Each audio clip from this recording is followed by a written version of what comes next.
Hardesty National Stadium and starting off the Carnivals experience with the clinic today. So let's have some fun.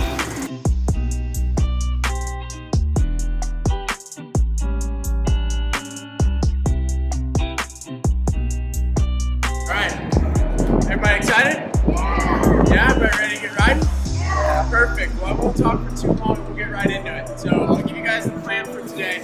We're definitely going to start with some gates. All right, everybody knows gates are important, so we're going to spend a bit of time up on starting it on the gate. After that, I definitely want to work some rhythm sections. I'm sure everybody's seen photos of the track at the Expo Center, and there's a long rhythm section. Corners are very important. A lot of people don't practice corners, but there's at least 3 on every track. So it's a good thing to get good at. All right, any other questions before we get rolling? Did everybody get some warm-up laps? All right, so what I'll do now is I'll drop a couple gates, and then I want everybody to do a couple gates to get their gates warmed up. That way you're not having to go straight into it on the first gate, and then we'll stop and we'll talk about gates, all right? Question? You want us to go what? Do I want you to go your hardest on the gate? Absolutely, 100%. You know, today we're trying to learn, we're trying to get better and make some improvements before the weekend. So how are we going to do that if we're going half hard? You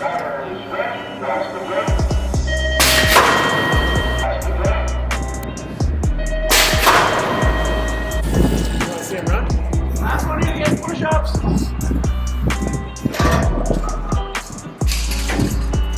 Oh no, what happened to your bike? Alright, that's it right. So real quick, I'm going to just talk for a sec and then we'll get going into gates. Because I think it's better to learn by doing than by just listening to me talk. But there are a few really important things that I do want to talk about. A couple quick things that I see all the time that I want you guys to pay special attention to is you guys have your front foot pointing up, toes to the sky, all right? If your foot is pointing up with your toes like that, what's the first thing you're gonna have to do before you can start pedaling?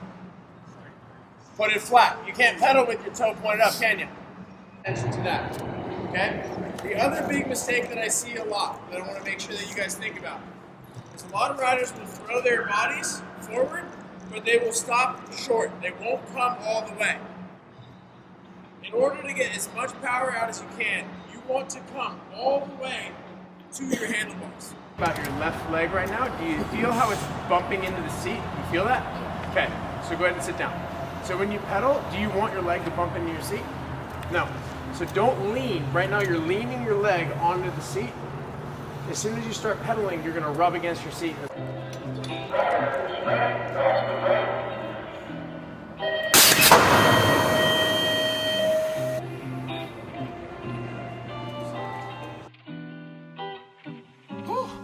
Yeah.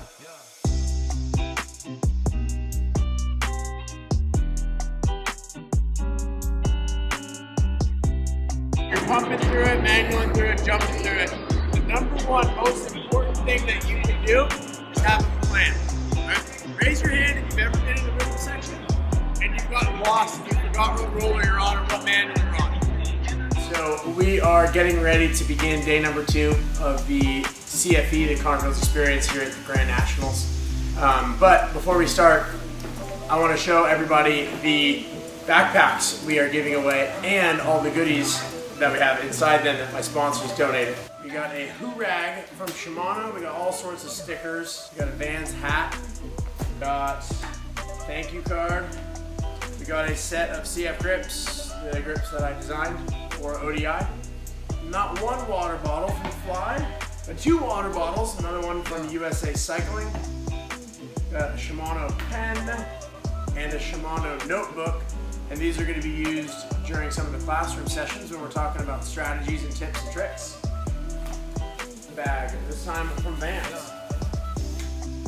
Some more stickers, and of course the backpack. So thanks for donating it to all my sponsors, and hope all the riders and everybody's stoked on the stuff that they come up with. And tonight is Taco Tuesday at the headquarters.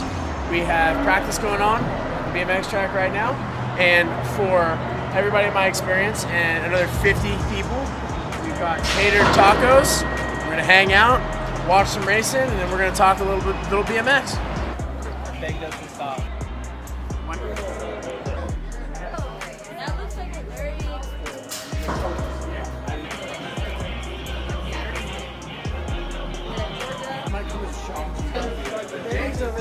Well, I do want to call out and tell you guys a little bit about information on something our foundation does. So USA BMX Foundation puts on a Race for Life. I know a lot of you guys know about it. So that's part of our campaign, and up to date, we've raised $5.6 million. Park BMX in Washington and in Steel Wheels BMX in Indiana. So want to say thank you to those tracks of working with Connor. So for those of you who haven't met me, I'm Shane Fernandez. I'm the president of USA BMX. I'm the chairman of our foundation. And over the years, I've gotten a chance to work with Connor. And, you know, it's interesting from a perspective when you have an organization that races BMX, but at the same time, too, there's so much more to BMX than what happens on the track. I'd sure love to hear what it is, because I think that's what you guys strive to achieve every single day. So can you help me out a little bit? Yeah, I'll go first, and then I'll let him take it. I guess the biggest thing that I would say to that, in my opinion, BMX is the teacher. BMX is the mechanism to teach about life. It teaches you how to fail and how to lose, get back up and try again. It teaches you that if you want something, you have to set a goal and you have to work for it. I want to let you know, yeah, I'm going to teach you. You don't want to know what I teach, but your wristbands that you're wearing will get you in Friday night to the Friday night pro show, and then it's also going to get you into the VIP area that's down next to the track. So keep those on through, well, actually there's some here after that, so you'll still have to have it on all weekend. Yeah. So thank you. Take it off. All right, so some of you guys have already ridden. For those who haven't, I'm just gonna get out there later today, but I'm gonna go over a few tips and a few really important things for practice. This will be specific for the Grands, but a lot of the stuff you can take and use at any practice, at any race, whether it's a Gold Cup, state race, or a national. There's going to be riders today who leave feeling amazing. I just won practice. And then they're going to get smoked over the weekend. There's going to be riders today who are having absolute meltdowns. End of the world. And they're going to win over the weekend. And everything in between. The goal for today is not to be the fastest rider. The goal is to finish and be ready to race. Comfortable on the track, ready to battle. That's what it's about. Of course, you want to feel good. You want to go fast. You want to show your competition that you're ready. But that's not the goal. The goal is to be ready to race when you finish. Nobody gets nagged one in practice. Right? I'm sure most of you guys have somebody in your age class who's always fast at practice. You don't even worry about it because you know they won't be that fast at the race. Right? Don't be that way. All right? And do your best no matter what happens at the end of today. If you're feeling great, that's awesome. Learn from what you did and move forward to tomorrow. If you're feeling bad, learn from what you did wrong, fix it, and move forward to tomorrow. But tomorrow morning, everything that happens today doesn't really matter. It's just how you feel on the track. All right, open up to some questions. If you guys have questions about this specific track, practice, anything like that. Great question. That comes back to some of the things we talked about with watching other riders, watching other practices, seeing what they do that looks fast, seeing what they do that doesn't look fast, and learning from what they're doing. The other thing is experimenting and trying. I try not to do the exact same thing every single time in practice. Mix it up, try different things, make sure I figure out what's the fastest way for me. But over the years, you kind of learn more, and the more races you do and the more tracks you ride, the more you start to understand what the fastest line is going to be. Fastest line is usually on the inside because you don't want someone to sneak up on the inside. Right. But every track is going to be a bit different.